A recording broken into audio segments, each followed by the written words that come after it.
Bom dia, meus alunos do sexto ano. Tudo bem com vocês? Bem, acordamos, enchemos o nosso pulmão de ar, estamos respirando.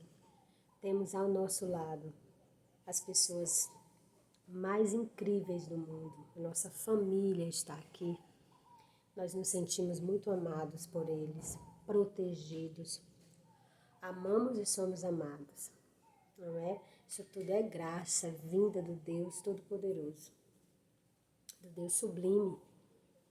Ele é que nos agracia com tão infinita e plena graça, né? Um milagre que acontece nas nossas vidas, um milagre de termos a nossa família próximos a nós. Então, para que nós possamos, não é? Agradecer esse Deus Todo-Poderoso, Ele ainda em sua infinita sabedoria, ainda deixou entre nós uma oração que o próprio Cristo Jesus nos ensinou. Então, nesta manhã, nós vamos agradecer, meus amores. Não peçamos nada. Deus já nos deu tudo o que é necessário para que nós possamos viver. Então, convido vocês a não pedir. Vamos agradecer. Agradecer pelo dom da vida, pelo dom da família, né? Pelo dom do alimento, pelo dom da saúde, pelo dom da paciência, pelo dom da unidade, porque estamos vivendo tão juntinhos agora, né? Vamos agradecer pela vida do pai, pela vida da mãe, pela vida dos irmãos, pela vida de todos os nossos familiares. E aqui eu faço uma observação, que os cristãos católicos os cristãos evangélicos não precisam fazer o sinal da cruz. Mas eu convido gentilmente a que os cristãos católicos façam o sinal da cruz antes e após a oração que Cristo nos ensinou. Então vamos dar início à nossa aula, né? E que nós começamos esta manhã, em nome do Pai, do Filho e do Espírito Santo. Amém. Pai nosso que estais nos céus, santificado seja o vosso nome. Venha a nós o vosso reino, seja feita a vossa vontade, assim na terra como no céu. O pão nosso de cada dia nos dai hoje. Perdoai as nossas ofensas, assim como nós perdoamos a quem nos tem ofendido. E não nos deixeis cair em tentação, mas livrai-nos do mal. Amém. Em nome do Pai, do Filho e do Espírito Santo. Amém. Bem, meus amores, eu vou fazer uma pergunta bem simples. Vocês estão longe dos avós de vocês. Infelizmente, eu não tenho mais nem avós por parte de pai, nem por parte de mãe. Mas vocês estão distante dos avós de vocês porque por amor, não é? Por amor a eles, que já viveram bastante, que precisam ser cuidados agora por conta da pandemia e do coronavírus. Eles estão distantes, não é? Fisicamente, mas não emocionalmente, mas não nos nossos corações. Mas por que eu estou colocando o vovô e a vovó aqui? Porque lembram-se dos momentos em que vocês ficavam juntos, principalmente dos momentos da agonia, fez algo errado, sabe que o papai e a mamãe vai chamar a atenção, vai conversar, vai perguntar o que está acontecendo, vai, né? Vai ali aplicar uma chamada, ou seja, ele vai aplicar, você fez algo de errado, então ele vai aplicar algum tipo, né, de punição sobre você, é óbvio, e você sabe que fez uma coisa errada, e você tá super aflito. Aí você vê lá a vovó, então o vovô corre lá neles e tá com o coração, chega a tá batendo forte. Eu fiz algo errado, aí chega no vovô, na vovó e conta. Aí fica olhando assim bem pro rostinho dele, aí conta, aí ele olha pra você, dá uma risadinha bem gostosa, sabe, bem do fundo do coração mesmo. E depois você ainda fica chateado, poxa, eu tô sofrendo tanto, minha avó, meu avô fica sorrindo. Eles não estão sorrindo da situação pela qual você está passando.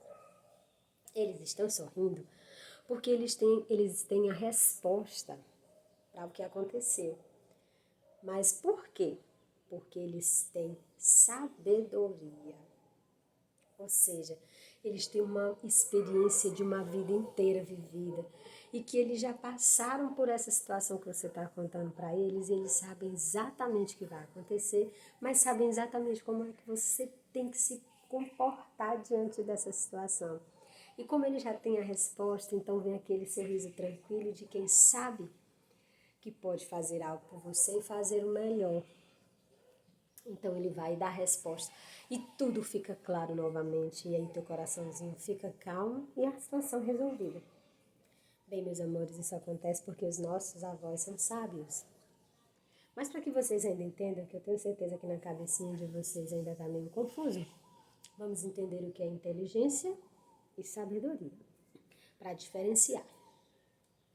Uma pessoa inteligente, ela adquiriu conhecimento sobre um determinado tema, uma determinada área. Por exemplo, os médicos. Ah, professora, tá todo mundo falando do corona, tudo, nós já estamos isolados em casa, mas fica falando. É necessário.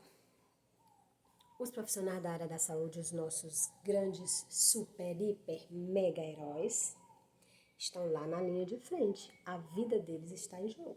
Eles precisam conhecer o inimigo para poder combatê-lo. É por isso que ainda tem um problemão com o corona, porque ainda não conhecem. Além de ser invisível, ele é letal.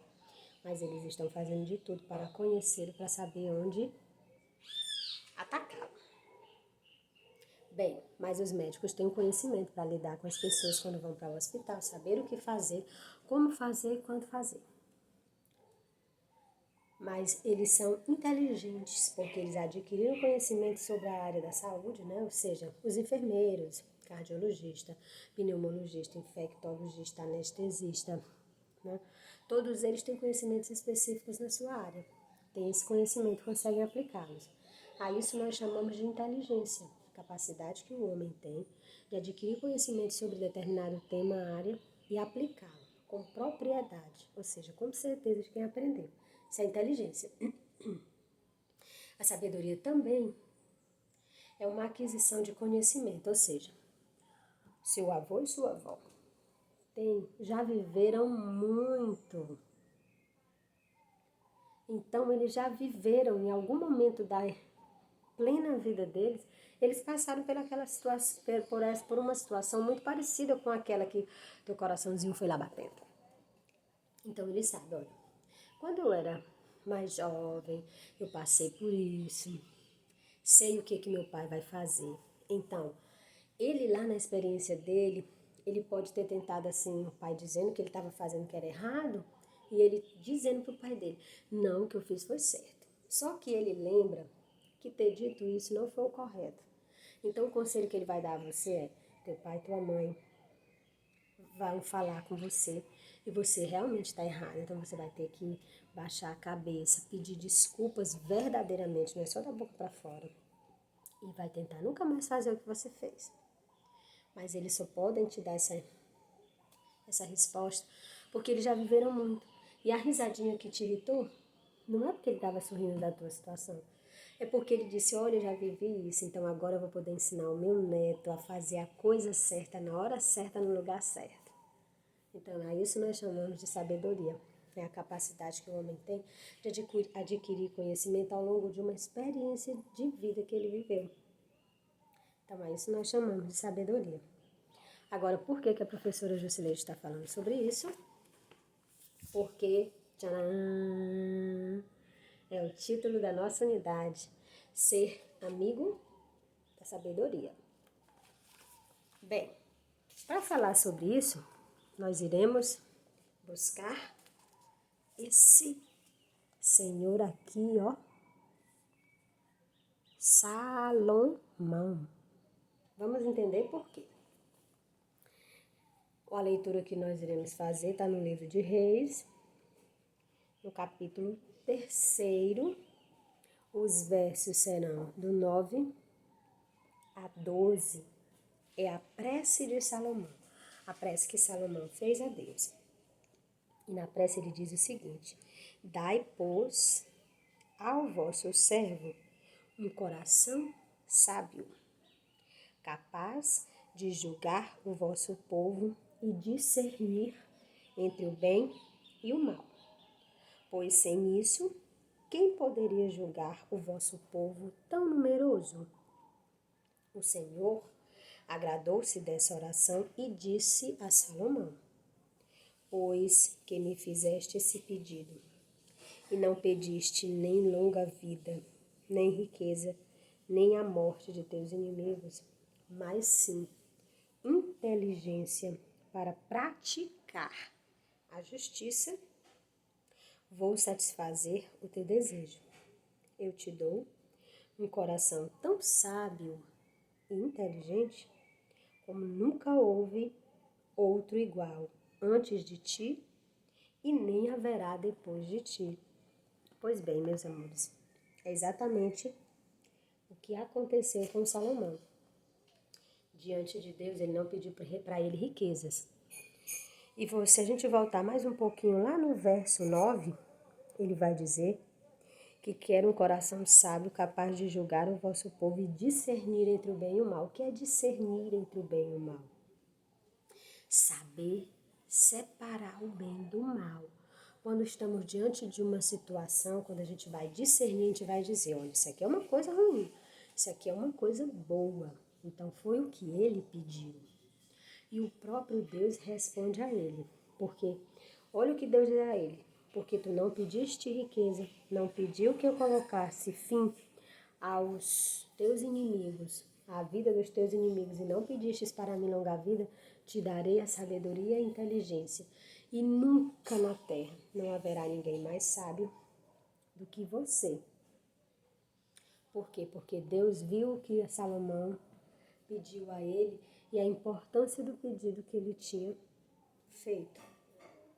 Então, meus amores, o próprio Salomão também, em uma outra situação, ele vai ficar diante de duas mulheres e essas duas mulheres tiveram filhos, só que o filho morreu enquanto ela dormia, ela virou-se sobre a criança e a criança morreu sufocada. Aí ela acorda no meio da madrugada, percebe o que aconteceu, então ela faz a troca, porque essas mulheres moram dentro da mesma casa. Então ela troca, ela pega o filho dela que morreu e coloca lá próximo da mulher que tem um filho vivo e pega o filho delas. Só que pela manhã a mulher percebe, porque toda mãe sabe quem é o seu filho, ela percebe que aquele não é o filho dela. Então elas duas seguem